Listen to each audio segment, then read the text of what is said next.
All right, fantastic. Well, good afternoon, everybody, on this beautiful spring day where it's getting a little bit hot outside. So make sure you stay hydrated. We're thrilled to have you all here about actually a very important topic that, like taxes, retirement, and flossing, people don't often want to think about, but it's actually very important and very beneficial. So I'm going to introduce our moderator, Susan Edgman Levitan. So she is the director of the Stokol Center for Primary Care Innovations, and she will introduce our speakers. Thank you, Dr. Russell. And I also want to introduce Dr. Russell, who is the interim section head in geriatrics. So I'm very happy to be here today. I'm really looking forward to our presentation.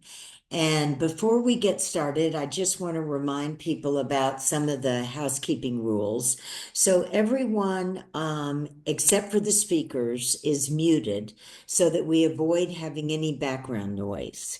And if you do have questions, please put, we received a lot of questions before today's session, and so we'll do our best to cover all of those. But if anybody did not submit questions or you have other questions, please put them in the chat so that we can see them and I can tee them up for our speakers today. And also remember to never put any personal medical information in the chat because anything in the chat can be seen by everyone. But if you do have a medical concern, we really encourage you to reach out to your physician or your care team. A couple of other things. If you want to just see the speakers, you can go up into the right-hand corner of your screen and adjust the view. So it can be either the speaker or it can be the speaker in the gallery view where you see all of us and the speaker.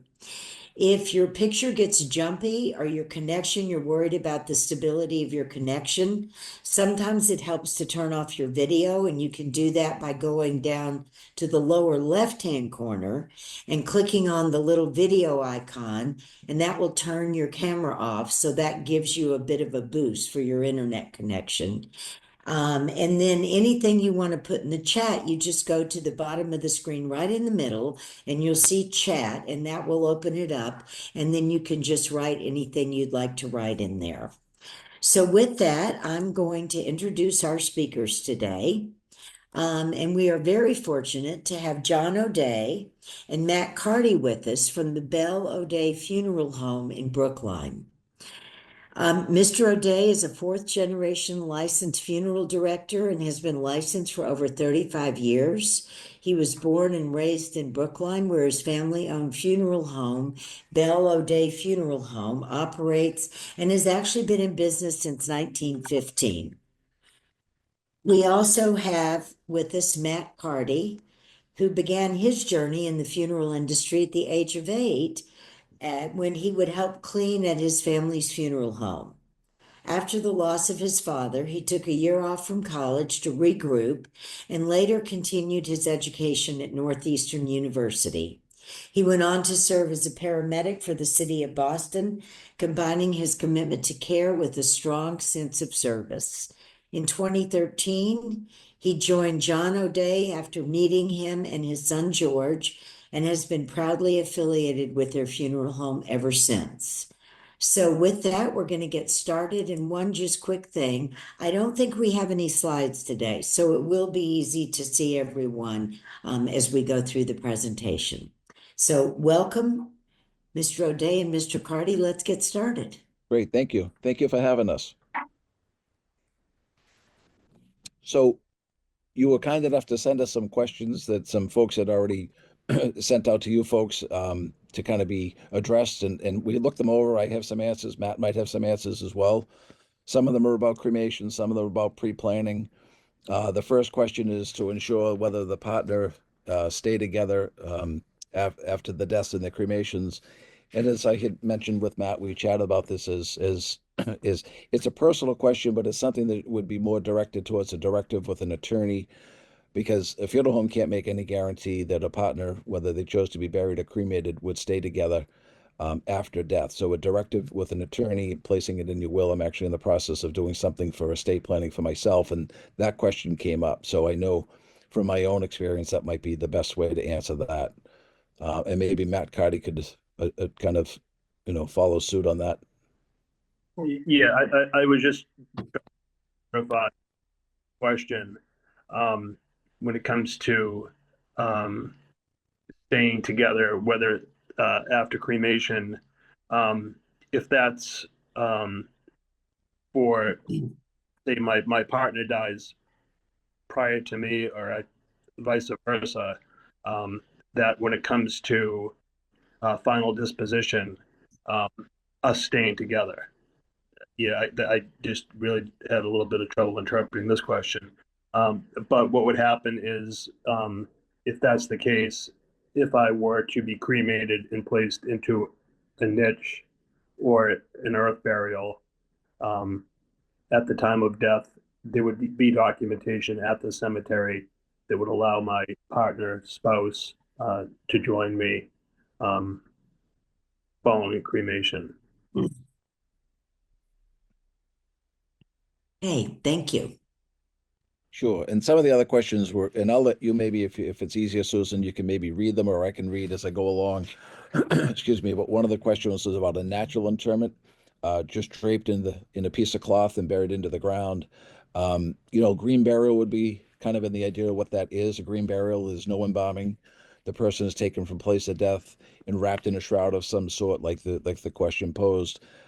In this particular area in the city of Boston, the ones that come to mind would be the Gardens Cemetery in West Roxbury and Mount Auburn in Cambridge. They would offer a green burial. Those two cemeteries would probably be the best to answer the questions that would be involved. I know most cemeteries will require during a burial that a casket go into the ground and be placed into an auto burial container. And I know that's not the case because it's a green burial. However, the grave will settle over time, and so the cemetery would be the best to answer the question about what requirements, if any, aside from the fact that the person be placed directly into the earth. Okay. I think the next question is about sort of the tension between pre-planning, which relieves beloved survivors of stressful decisions, and also recognizing that final decisions rightfully should support the values and beliefs of our cherished ones. So, I don't know.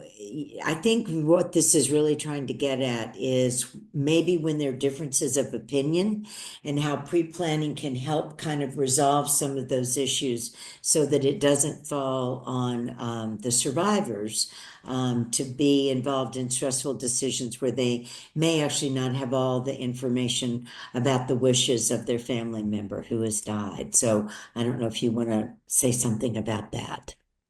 I That's how I interpreted that question.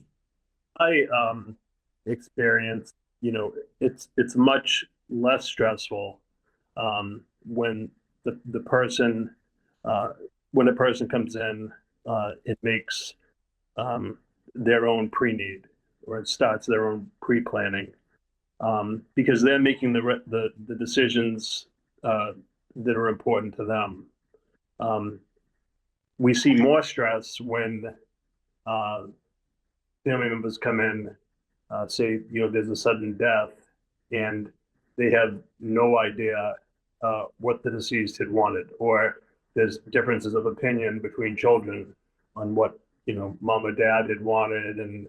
But the important thing about a pre-need, or pre-planning a funeral is that everything at that time is then documented, all your wishes. So if you come in and do that and your children don't come in with you, we're able to say, your mom, dad, whomever came in, and this is exactly what they discussed with us, and this is what their wishes were. John might have some more. Yeah, no, I would agree with what you say. People have come in. I've made a number of prearrangements like yourself, Matt, where people come in for themselves because they don't want any misunderstanding. And as Matt had said, sometimes when there's a sudden death, families will come in and you'll sit down and of course, they're devastated because the loss came so quickly.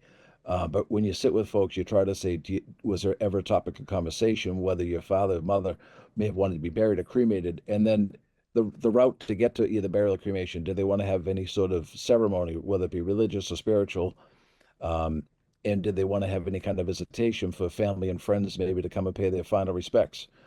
So with somebody who comes in and prearranges or pre-plans their services, it gives them an opportunity when they meet with their funeral director to sit down and put things in writing with a clear head and no emotion involved because nothing has happened. And a lot of times the person who will do that will bring somebody with them so that not only is it written down with the funeral home, excuse me, and the person who chooses to make their arrangements, but a family member who knows that this is kind of, they back up the decisions of which were made at that time. I'm going to step back just a little bit. We've got many questions, but one thing that I think would be helpful for all of us to hear about from you all is when you're thinking about pre-planning a funeral, can you sort of talk through the different things that one would need to think about, one would need to discuss perhaps with your partner or your spouse or your children, and just kind of give us an overview of the things that you think are really important for people to know about and be able to think about a little bit in advance. Would that be okay?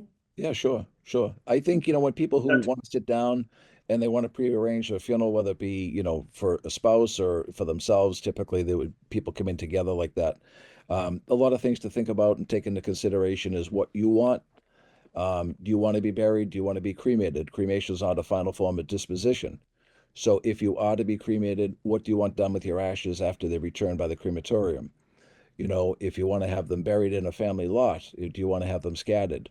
Reminding folks that scattering is irreversible. So if they were to scatter the ashes and come a birthday or a memorial or an anniversary, unless you went to the place of where they were scattered, then it really is not like a grave site necessarily for people to go and visit. If you're a veteran, do you want to be buried in a national cemetery? Do you want to be buried in a family lot rather than going to a national cemetery? So those are some personal choices. When there's a spouse involved, or a partner, it's a question of, do you want to do the same thing? Do we both want to be buried? Does one want to be buried or one want to be cremated? And then your final resting place, do you want to be in a town-owned cemetery, maybe if you live in a community where it has a cemetery, or do you want to buy a grave space in a privately owned cemetery? And so those are a lot of considerations.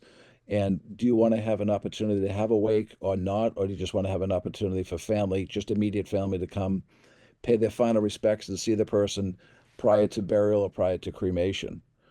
Some people don't see a need. They figure once the person has passed, it's just, the spirit has gone and the body just remains. And other people find it important to go and see the person, especially if it was a sudden death where there was no opportunity to truly say a goodbye. So when you sit down to plan these things, it's kind of important to know what you want.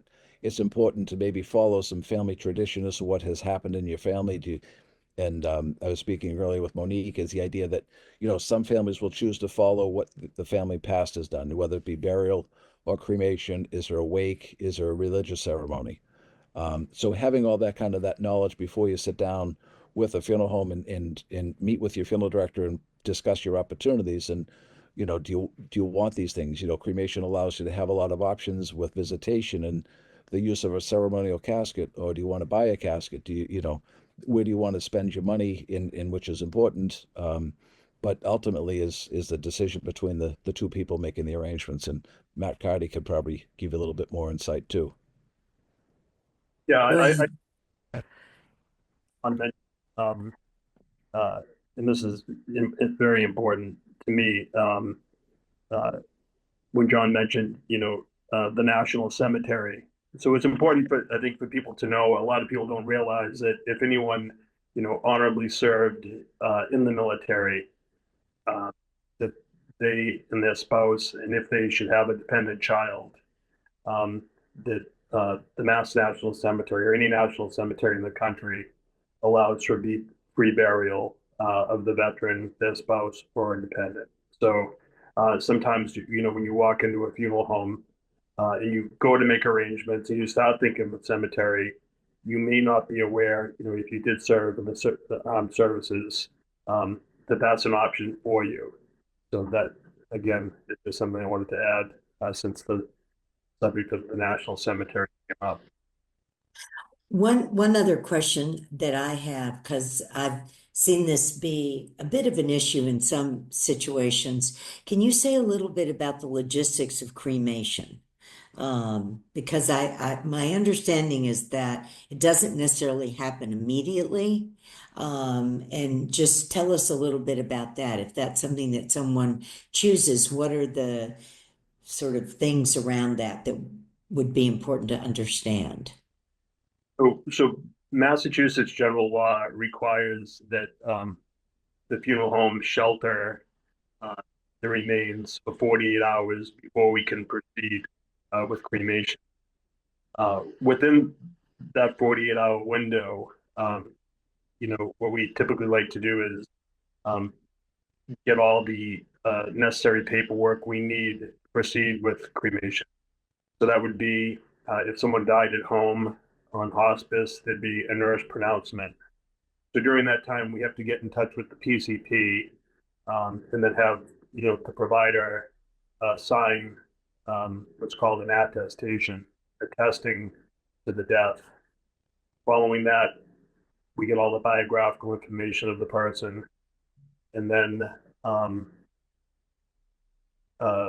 that allows us to then proceed with getting a cremation permit. So for us to bring the deceased to the crematory, from our care to the crematory.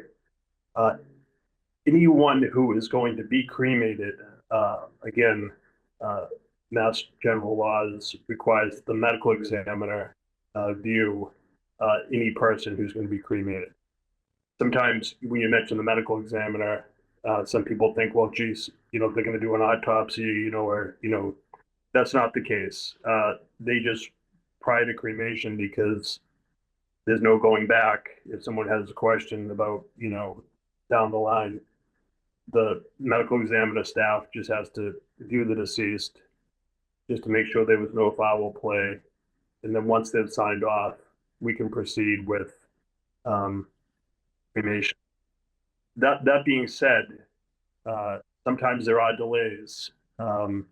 If, a person has had a recent fall,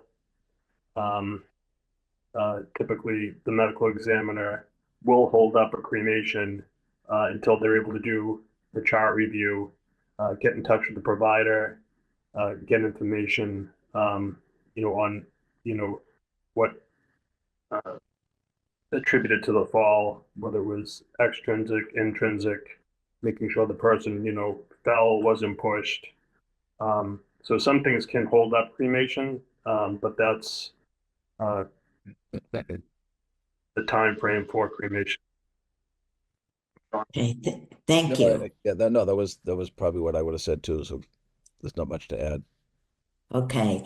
While we're on this topic, we do have some questions about sort of the absolute versus basic cost of funerals. And I know there can be a range. There are a lot of different things that can contribute to how much or how little a funeral costs. But can you tell us a little bit about that?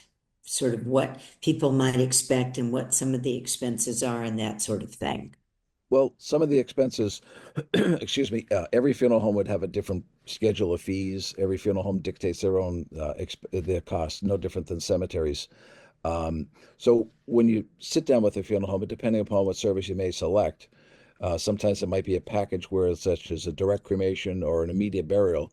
But if you're going to pick out, if you will, a service that would start with the basic service of funeral director and staff, every funeral home would have their own fee for that. And an example might be $3,000, it might be $4,000. And then in addition to that, you would kind of, if you will, build off of that. So there'd be a fee for what items that you might select. There's in Federal Trade Commission a number of years ago requires funeral homes to give out a general price list. And on there, the very first charge is the is the basic services of funeral director and staff, and that's considered non-declinable. The other items you can decline. However, certain items, even though you can decline them, would be difficult for a family to kind of maybe provide the substitute. For instance, transportation of the casket to a cemetery. We have a funeral coach which would take the casket from the funeral home to, and most funeral homes do, from the funeral home to a cemetery or to the crematorium. It would be difficult for a family to provide substitute transportation for that. However, those items are considered declinable, and you can only be imposed fees for things that you select. So to say a basic, bottom line funeral, it's hard to say because every funeral home is going to have a different cost for that. And aside from funeral home expenses, there'd be a selection of a casket if the family selected to choose to have burial versus cremation. And then there's also cemetery fees that would be dictated by the cemetery. So Okay, yeah, so I can't give you a bottom line, the least expensive, but that would kind of be how they would be built off of. okay. Matt, do you want to add anything? No, I think that pretty much covers it. I think, one thing, John, mentioning, um, you know, he- another thing that a lot of people um, ask about is embalming. Does Mhm. a family member need to be embalmed? And, by law and for public health reasons, if there's going to be a public viewing, then, the deceased, once into our care, needs to be embalmed. If it's going to be a direct burial or a closed casket with no viewing, the funeral home, would not have to proceed with embalming. So, that would be a cost that the family wouldn't incur. Okay. Can you say a little bit about funeral insurance?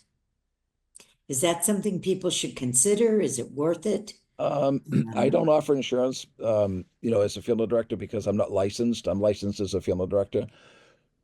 So funeral insurance I can't speak upon because I don't know how it truly works. I know if somebody were to fund money towards a prepaid funeral, at least from my experience, because I'm not licensed in insurance, the money would go into a trust.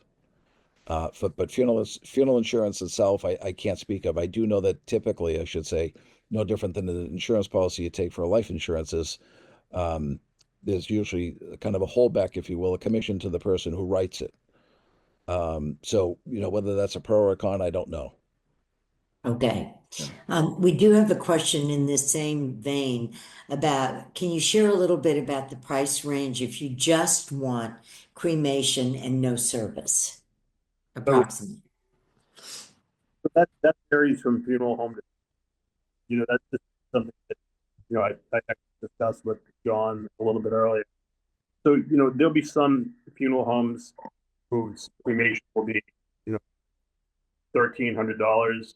There'll be other funeral homes whose cremation will be, $2,100.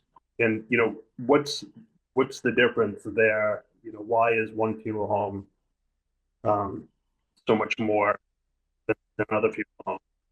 And, and this is a question that a lot of people, unless you're in the industry, you really don't think about asking. And that is, when my loved one passes, and they're transported from the care of the funeral home to the crematory, will they be going alone in a funeral coach?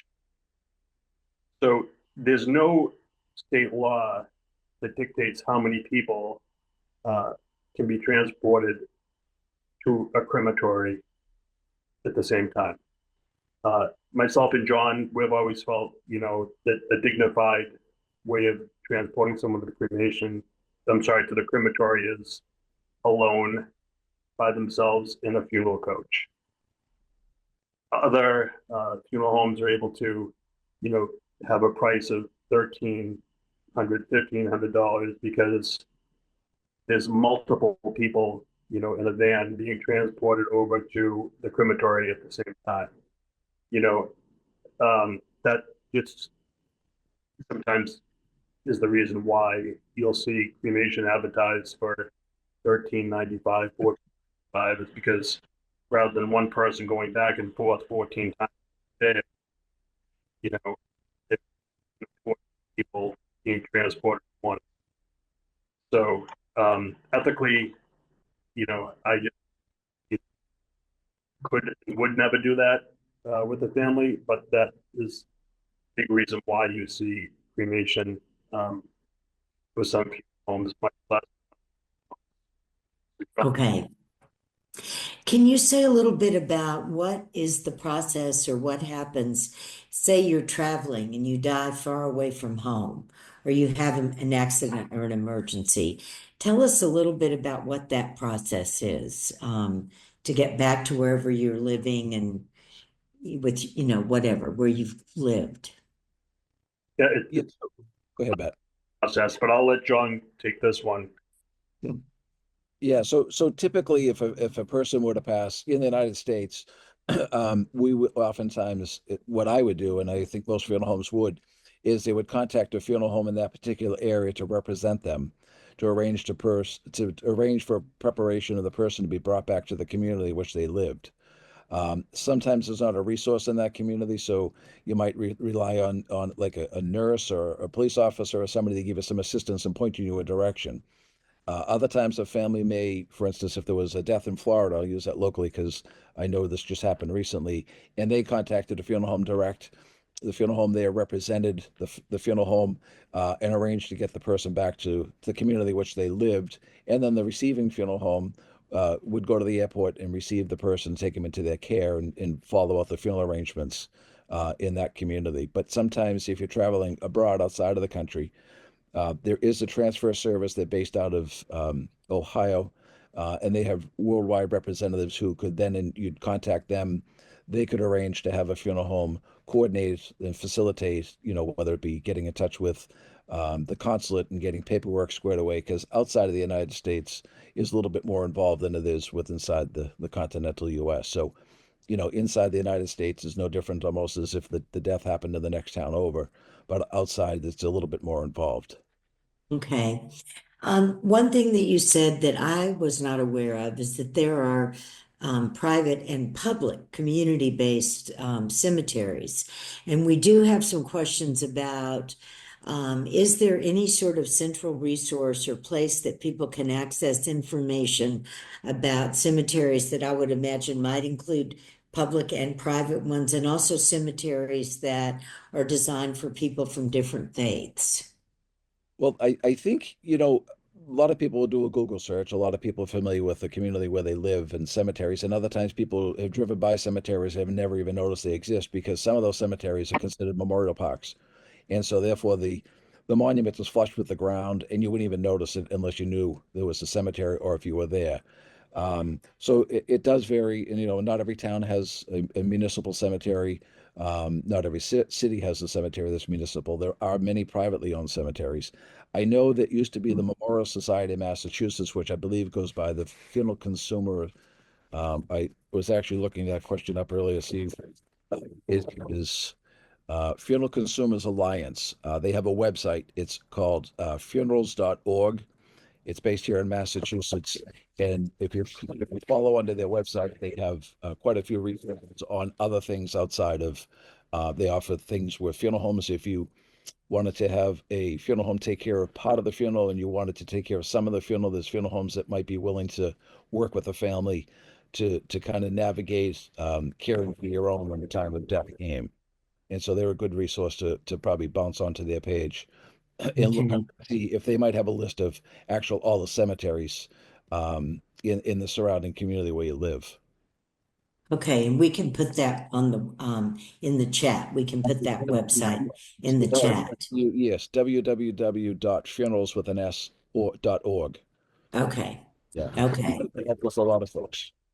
So can you say a little bit, and just given your experience, can you say a little bit about how to bring up discussing funeral arrangements with parents or other family members who really just don't want to talk about it? What are some of the strategic ways that people might approach this?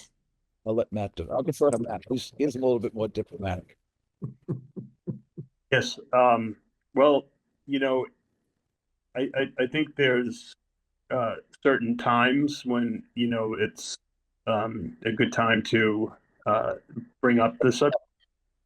I know when someone may discuss, their mother, for instance, or, their grandmother, or, their death, that, it's never going to be an easy conversation. It's important. Like Matt said, like flossing your teeth and things like that are important. Um, but it's you kind of have to know your audience and know the person that you're speaking to. I mean, for me, it's very easy because of what I do. To talk to people about it. But it's a very difficult situation, or not situation, but a very difficult thing to talk about to people. And I really think it all depends on, you know, um, the timing. I mean, it's much easier to, bring up the conversation if someone's, diagnosed with a stage 4, type of cancer. Um, Nobody wants to talk about it, in the, 30s, 40s. But then again, as we get older, I think it becomes, uh, something that we unfortunately get more comfortable with talking about. But I really think it depends on, it's, Can I pop in? Can I pop in? Sure. I just want to say, from the physician side of things, I'll speak as a physician and then I'll speak as a family member. These are not normal conversations. If someone sat down next to me on a bus and started talking about this, I wouldn't just change seats, I would get off the bus.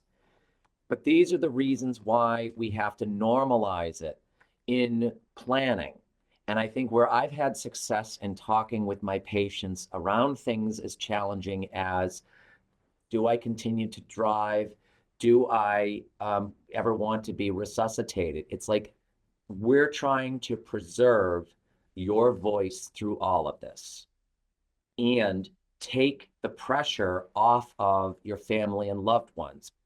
Having been, my dad died suddenly, and I have to I had to help plan a funeral without knowing how necessarily to do that. I mean, my mom was in charge, but we were helping her.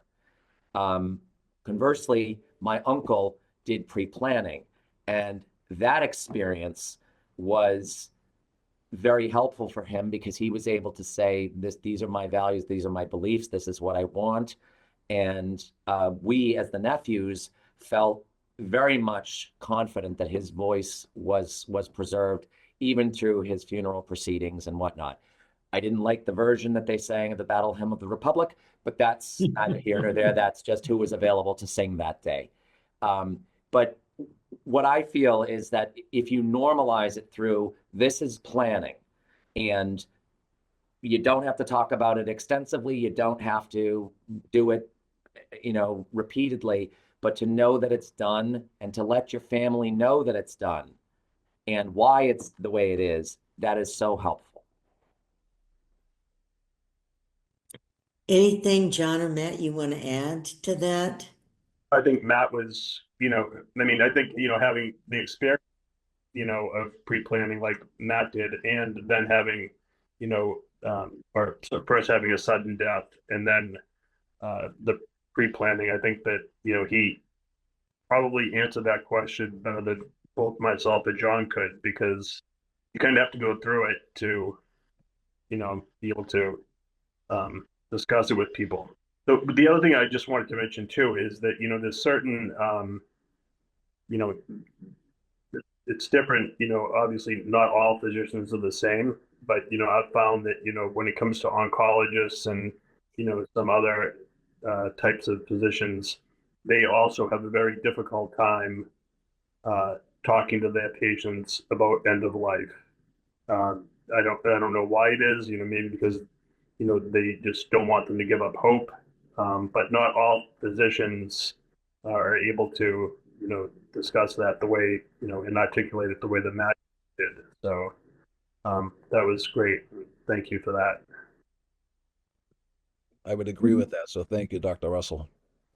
Yeah, can you say a little about, in your experience, and you've been in this business for a long time, what are some of the more challenging things that you all have run into that could have been avoided? if people had sort of done some pre-planning or thought about it a little earlier, that may not be the things that people typically think about. That's kind of a strange question, but I'm sure you've seen a lot. And, I sort of think about if we know what to anticipate and we can address things ahead of time, we can avoid some of these challenging situations. Yeah, I think, people sometimes when they just there's a lot of assumption, that if I were to die, it would just be assumed that my spouse would know what I want. And then therefore when there's the assumption is taken out, and as Dr. Russell had said, the known is there, in his case of his uncle, they knew what he wanted, they followed through his wishes and is, carried out what was to be done. And what happens is if people run into a roadblock and they don't know what to do, it just prolongs things for them, makes it even more difficult to go through the grieving process because you really, not that you ever get over something, you kind of just learn to live with it, but you never actually start the process because you don't know whether you did the right thing. You have a lot of doubt or whether you should choose to do a burial or cremation. And then there's the finance question is, can you afford a certain option? Can I afford to buy a grave in a certain cemetery because it's expensive, but that's where I want to be? And if these things are discussed ahead of time and kind of nipped in the bud to some degree, it takes a lot of the pressure off the person who survives to make these decisions. I think maybe Matt can share some from his experience too, but I know recently we helped some folks and they were really faced with a big challenging question of they knew what they wanted, they knew where they wanted to be, they didn't know how they were going to get the money to pay for what they needed because they weren't getting answers from the financial institutions because there was no other name on the accounts. Um, Oh, and so therefore the institution couldn't share anything. So their hands were tied, the family's hands were tied because they didn't want to overextend themselves. So it really became quite a predicament. And if things were done ahead of time, not even just pre-planning a funeral, but if things were done ahead of time where estate planning would have been done for these folks, life would have been simpler. Yeah. I just have to add something to what you just said because I have two very close friends who recently lost their husbands unexpectedly. And the incredible impact of not having very practical things like passwords to accounts, Right. knowing who the financial people are that your spouse may have dealt with. One of my friends had no idea that her husband had multiple life insurance policies, some actually going to his company. He was the CEO. It was kind of like a key man policy. Sure. And she is actually a federal judge and has a very busy job right now. And managing all this is a full-time second career. Right. And it is not a gift that she did not have this information. And they had a wonderful marriage and they were both very intelligent. So I just bring this up because the one thing that I get 4 a.m. calls about from friends who have lost someone is this. So if there's any way to, put down all the really practical information that people will need, because it can take months to sort out these Right. issues with investments and banks and whatever, insurance companies. Right. I'll get off my soapbox, but it's just very painful to watch people have to deal with this. Yes. Very good point. And, especially when it comes to accounts and passwords and, I had a family once, that, knew that, all the information was in, someone's iPhone, but, your thumbprint doesn't work, once you're deceased. Right. And, so I think that, that's something that really I never thought about in this day and age. We have passwords for everything. And importance of, um, having the passwords, written down and, put into a safe where, that somebody has the key or the password to the safe. Um, because, that can really, really create a lot of stress, on the family. Yeah. Um, and then the other thing, I wanted to mention when it comes to pre-planning, you can go to, any funeral home website and it will have, a pre-planning, under their resources, it will say pre-planning.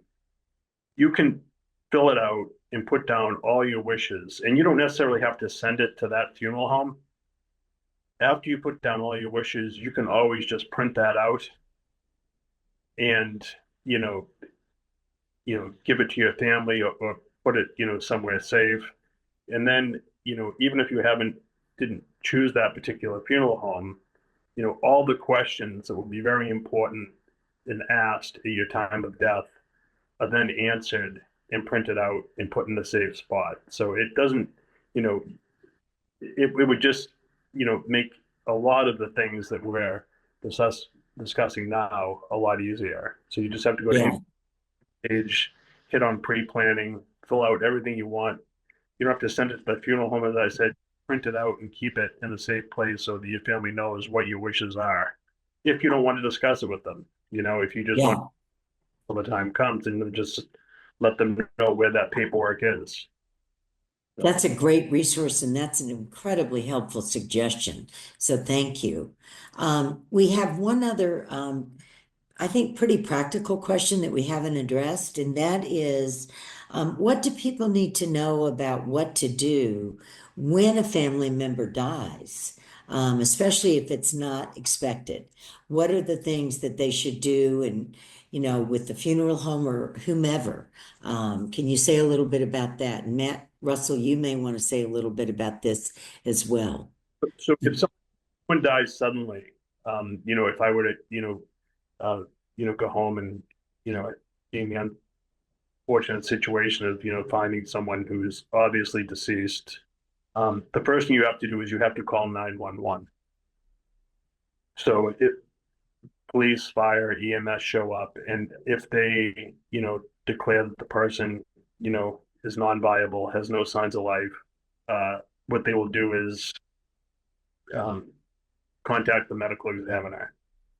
Now, at that point, the medical examiner can either accept the deceased into their care or decline jurisdiction. If they accept the case into their care, then the deceased would go to Albany Street in Boston and either have, an external examination or a full autopsy. But during that time, you should notify a funeral home of what's going on, and meet with the funeral home of your choice to start making arrangements to move forward. If someone's under hospice care, and they pass away, you'd call the hospice, and they're, and following people, so when they've transitioned towards, the end, and letting you know that when the person's respirations stop, to call them. They'll come out and they fill out what's called a nurse pronouncement.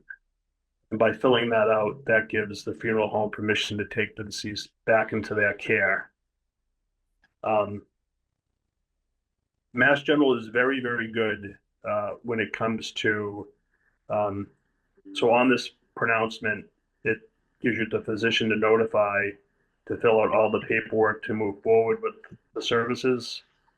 Mass General is always very good about filling out this paperwork so we can move forward to get a burial permit or a cremation permit and to move forward with services. If we don't have that paperwork, then it makes it it's impossible to move forward with services. A lot of times when someone dies suddenly, even physicians and healthcare workers can, be taken off guard because they're like, geez, 45-year-old, that, I've seen for 20 years and, I just can't understand it. But sometimes if they have a certain medical history, the medical examiner will decline jurisdiction, and that puts it on the provider, which can be very difficult to have to come up with, a definitive diagnosis to put down on the death certificate. So John might have more to add to that. No, I think what you said was great. And coming home and finding somebody, the first call would be to 911. You know, in whatever community the person lives, as Matt said, the police would show up, 911 would send police, fire, and EMS. Um, but in selecting a funeral home, sometimes you're faced with a challenge on the spot. If the medical examiner were to say, we've declined jurisdiction because there's been a health history and there's no reason for us to take jurisdiction and bring that person into their care. Now the family is faced with the decision of what funeral home do I call? If you're in a small town or a small community where there's only one funeral home, it's a pretty standard. You call the local funeral home. If you're in a community, you know, a large city or someplace where there's multiple funeral homes, oftentimes a family will maybe say, well, I was at a wake for so and so at XYZ funeral home, and that might be who they'd call. And any funeral home is going to serve a family to the best of their ability and take the person into the care. But, you know, it's always a comfort level of making sure that you're with somebody who's going to make you feel at ease during the worst time of your life. And you know, everybody should be able to provide information to a consumer or a family member, I should say, of what's necessary to provide to the funeral home as far as preparing a death certificate and so forth. But it's taking some of those extra steps in walking somebody through their worst time and kind of making sure that the decisions they make, they're reassured with what they've decided to do. And maybe Dr. Russell can go back to being a family member with a sudden death rather than a doctor. Yeah, I would just like to underline and highlight, um, my mom is a nurse and I'm a physician. And that day when my mom found my dad deceased, um, uh, it was a new world for us. We had been on one side of the equation, but this was a new place. And so um, I will say that both the police and the medical examiner and the funeral home handled it with such grace because you are a nerve ending and you're completely awash and you have no idea what to expect. So that was a very a sobering experience for us, obviously, in many ways, but certainly that there's not great training we have in the healthcare side to know what to expect. And like I say, this was just not a situation that pre-planning necessarily came into things. But with my uncle, um, where there was a chronic disease, then he was on hospice. It was a much softer, smoother process that I would wish on everyone because you can't always pick, but if there's anything you can do to choose beforehand, it's beneficial to the people who are left behind. Great. So we've just got a few minutes left. I'm just going to ask everyone who's with us today if there are any questions or topics that we haven't touched on, because I think we have covered most of the questions that were submitted ahead of time. But if there's anything that you would like to ask, now is the time. So please put it in the chat. And also, I'd like to ask John and Matt if there's anything that you think is really important for people to know about that we also haven't touched on. Now's the time to share it with us. I think, you know, we spoke about it a little bit earlier. We didn't touch upon it, but is the idea of an open communication, especially with a partner or a spouse and children, because, you know, is if somebody runs into a problem like Dr. Russell with his dad's sudden passing, and you kind of standing there on an island and not knowing what to do. So if things were at least a small plant of a seed, and it was, you know, if I was to leave my spouse and children and they just know I wanted to be, you know, brought to XYZ funeral home and I want to have a funeral service in such and such a church and I want to be buried, at least part of the equation is solved. And knowing that, you know, those are some of the wishes. And then, you know, you can kind of piece the other things together. But whether, you know, somebody was to be found unexpected and then you don't know what to do, is just, at least if you start the provoking conversation of what would, you know, if something happens, it's been brought up in my house, even though it's what I do for my work. My parents have a plan for this. And, you know, so it's been brought up. We both know what we both want and so forth. And so I think you know, we're kind of a step ahead of some folks and maybe we're too far back from other people. But I think it's good to start something. Great. And one more Matt, go ahead. that, you know, in this is, you know, organ donation often, you know, comes up. They refer to it as, you know, anatomical gifts to others. So, I think that will, really have to. So things have changed over the years. We used to have a little organ donation thing on our driver's license or IDs. And now, times have changed where, um, the organ donation, I'm going blank on. John, what's the name of the organ donation? In Waltham, The New donor England, services. I'm sorry. So the organ bank now, if someone's at end of life, on a ventilator, or in an ICU setting, um, the organ bank is notified for, every death. And sometimes, while they're, trying to decide if someone's a donor, that can also delay um, the deceased, getting to the care of the funeral home. So just, people really, anatomical donation is great. It saves many lives. And I truly believe in it. But I've also seen it where, families, are completely, against it, do not want it. And it's ended up, potentially delaying services. So, that's a very important thing to uh, talk to family about is, if you can get into the conversation about, you know, pre-needs and things like that, which we already mentioned can be difficult, but organ donation and whether, that's something that, someone would want to proceed with, um, prior to be taken into the care of a funeral home. I've got one more issue that just came in the chat that's related to this. Can you say a little bit about what people need to do, or what are the considerations when you think you might want to donate your brain or your body to science? People donate their bodies sometimes to medical schools for anatomy classes and that sort of thing. Can you say a little bit about what to do if that's something you're interested in? So I can talk about that a little bit, and also, John has a lot of experience with that. But I think that that's very important for someone to talk to their family about. As I said before, I actually have a friend who's a neurologist who specializes in glioblastomas, and he was actually telling me how difficult it is to have that conversation with people with glios, because most of them are young and otherwise healthy. Yeah. Uh, so usually, believe it or not, that discussion uh, about brain donation happens during arrangements sometimes where the family will say, I will sometimes mention, geez, there's a lot of people, who, because these brain tumors, are so difficult to treat, who often want to, donate. And the families will want to move forward and, consent to having brain donation. But John, I know you've dealt a lot with brain donations and, the medical school donations. Yeah.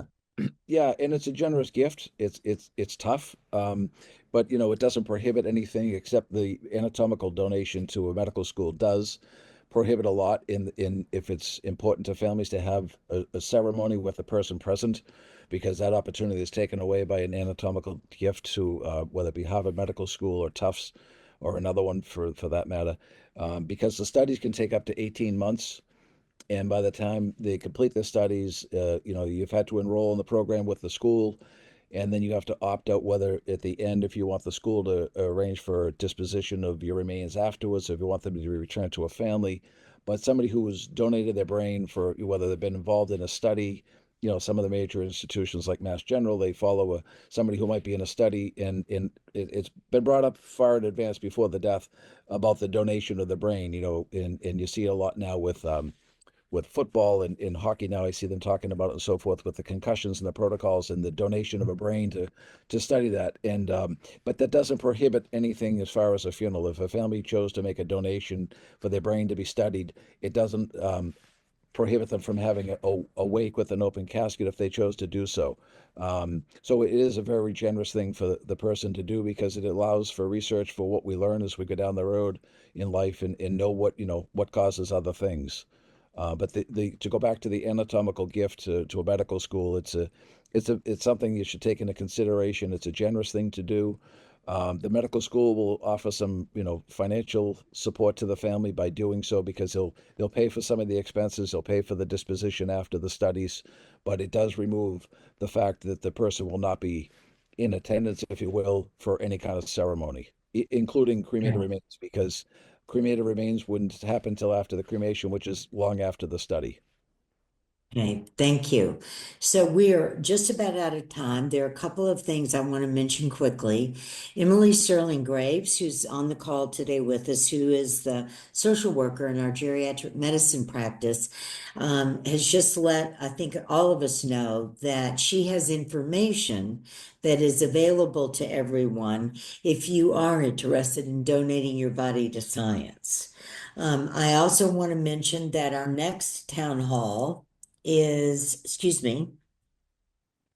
coming up soon. It's on May 5th at 2 p.m., which is not our usual day or time. It's a Monday, but it's going to be, I think, a wonderful town hall from Dr. Elizabeth Lindenberger, who is one of our palliative care doctors, and she also is the director of the Continuum Project, which Matt and I are both involved in, which is focused on how do we improve the way that we are caring for people with a serious illness, and also talking about the kinds of things that we've been talking about today, and normalizing those conversations so that people make sure that their wishes are honored, and are known by their family members and friends. So that's going to be on May 5th at 2 p.m. And the title is Caring for the Whole Person, the Role of Palliative Care and Hospice Care with Dr. Lindenberger. And with that, I really want to thank John and Matt. This has been very informative. I've learned a lot. And I want to give the last word to Dr. Russell. I just would like to share that gratitude. Again, this is not normal talk, but it was normalized in this session, and I think it was so very informative. Even after having gone through what I've gone through, I learned new stuff. So thank you again, John and Matt, and everybody else for attending this. And please go outside, get your vitamin D, and enjoy the beautiful spring weather, which sometimes can feel very rare in New England, but we seem to be blessed this week. So take care and see you next month. All right. Thank you. Thank you so much. Thank you so much. All right. Thank you. Bye, everybody.